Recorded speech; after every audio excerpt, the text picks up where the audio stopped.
There's a problem in Kiambu County. Alcohol and other hard-drug addiction are on the rise. This is adversely affecting families in this region. Our reporter Nemekene Samuel went undercover in Kiganjo, Kiambu County to understand how easily these illicit brews are available to the common mwananchi in this region. This is a story of the Kiambu homebreakers.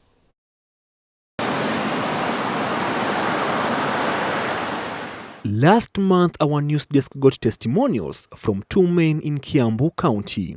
They are both from well-off families in the mountain region, but claim that alcohol and other hard drugs are slowly eating their lives away. Alcohol has destroyed men and women of this region, and families have been broken beyond repair. This prompted us to go undercover in Kiganjo town in Kiambu County to unearth what is ailing the men and women in Kiambu County. Ironically, Kiganjo is home to the main police college in the country. My name is Nemekene Samuel, and this is the Kiambu Homebreakers.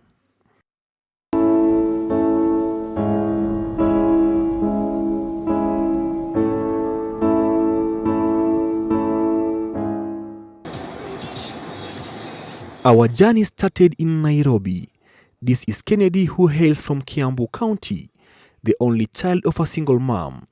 He got into alcoholism after losing two of his younger siblings in his arms. The fateful sin has refused to leave his mind, he says.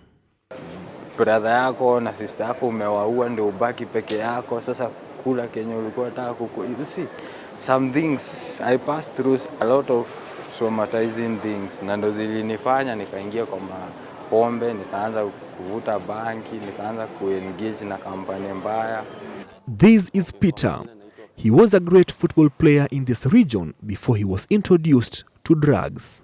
When nilikuwa nachezea ball at that time, most of the guys walikuwa wanatumia drugs. No. So hapo ndo nilianza kujiingisha kwa story na bangi, na pombe.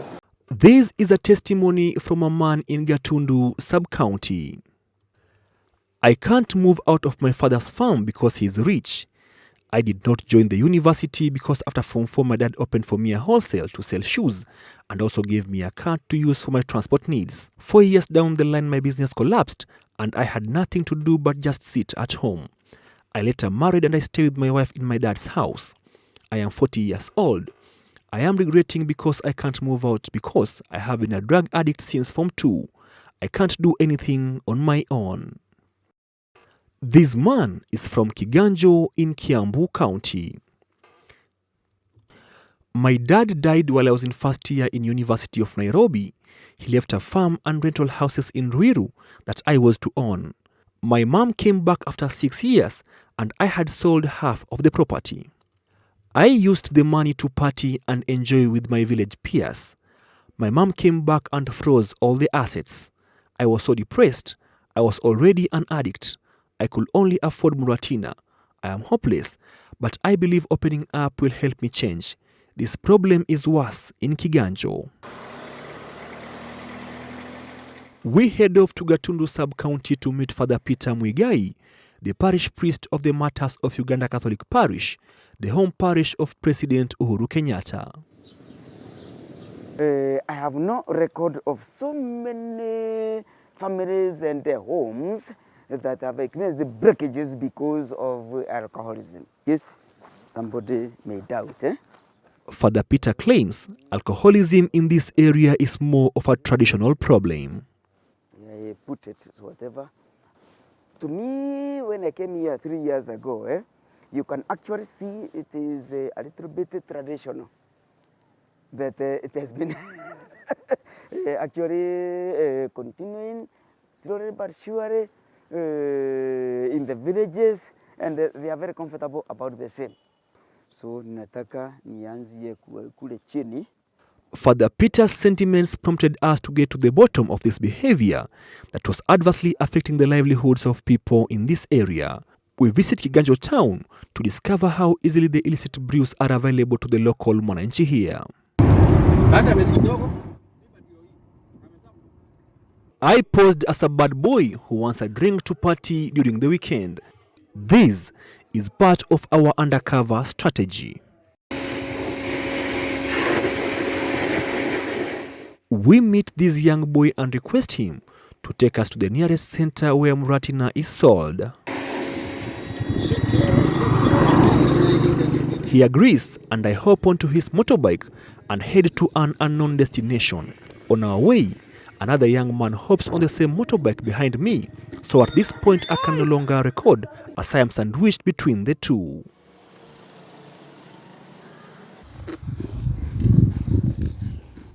After riding on the motorbike for about 15 minutes, we park the bike and walk towards the Muratina Dane. We walk for the next 10 minutes before we get to the actual place. As we arrive, a middle-aged man appears from the den, and at this point, we cannot record because he looks at us very suspiciously. The man is the Muratina seller. As everybody takes a sip, I convince the man that the Muratina is meant to be used in the weekend party. Alive.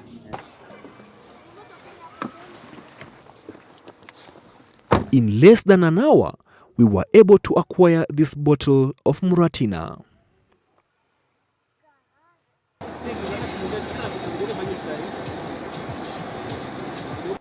I am in Kiambu County, Limuru sub-county. Now here, I've come to meet 3 women who underwent gender-based violence, mainly from husbands who were under the influence of alcohol and other hard drugs. Follow me. The impact of alcohol and substance abuse in this region is mainly affecting women and children. Lakini kuna wakati ilifika akaanza kuvuta mbangi na kukunywa pombe. Sasa kifika kwa nyumba kila saa ni vita. Hakuna kusaidia. Mkifika hata chenye mmetafuta cha kukula anakuja anawavuluga mwezi kula. We will call her Jane. Jane was raised by her grandmother in the village, but due to financial constraints, she could not proceed with school past class 8, so she dropped out of school at grade 8, and so she was exposed to early marriage, and this was where all hell broke loose. Siku moja akakuja na panga kwa nyumba, kama amevuta bangi, ameshika kwa mkono. Akatuambia nyinyi nyote nje. Tukatoka nje, tukalala kwa neighbor. Sasa ndio hiyo siku niliona hii maisha siwezi. Tena alikuwa ananithreaten, unajua ukikataa kwenda wewe nitakuua. For over 17 years, Jane claims to have been tortured by her drunkard husband, and poverty could not let her leave this abusive marriage. Akishalewa, akishavuta mbangi, anakuwa mtu wa vita. Vita kila saa, kuchapwa. Hata nikiwa nimepasuliwa hivi tu nilichapwa. Nikiwa nimepata mtoto na wiki 2. By the time alikuja kuudwa niko na ball, ndio mambo ikahappen. Hataki mimba, hataki mtoto, aliniambia sio type ya kulea watoto. Yeye ameishi kuzaa na wanawake wakienda. Hata kuleta watoto wa wanawake wengine huko wenye wamezaa nao mbeleni. We will call her Mary. Mary was married to a KDF soldier from this region who was an advent addict of hard drugs. Tulipata Nairobi mimi nikitafuta kazi. Ndio tukapatana kwa stage, akaniambia anaweza nitafutia kazi. Na hata ningeenda kwake siku niende kuoleka.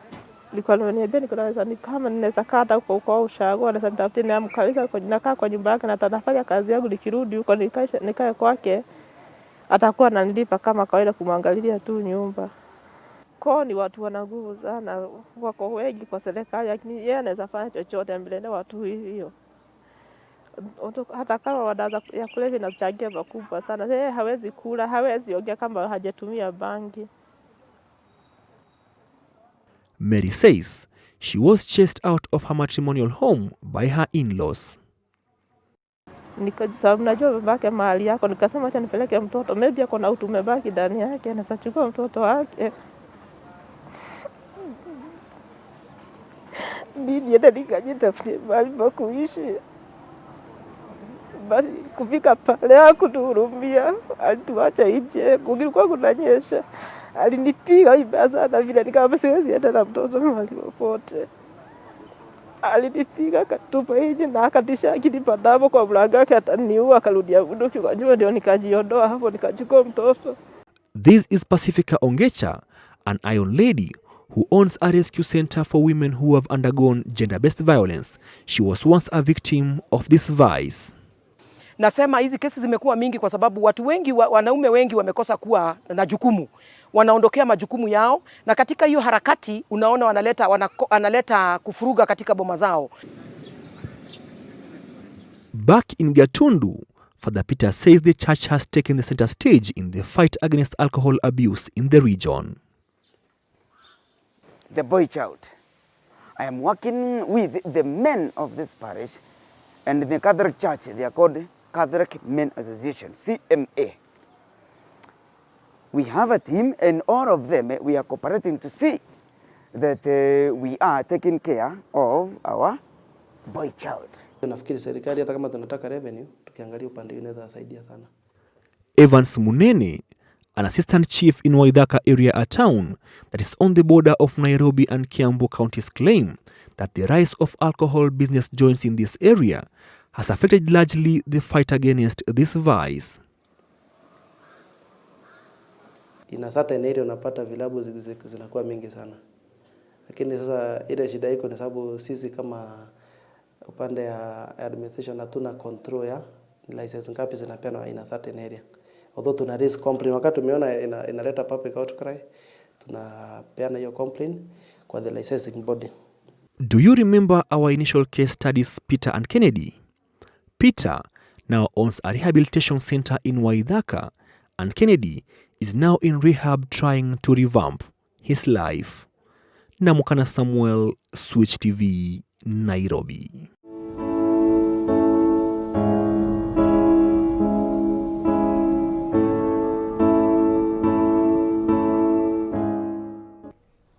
Well, thank you, Namukana Samuel, for highlighting that. Mama Kamau from Gatondo says, thank you, Switch TV, for highlighting this problem. It has stolen our young men. Jacinta from Muranga says, it is the same here in Muranga County. Please come and highlight the same.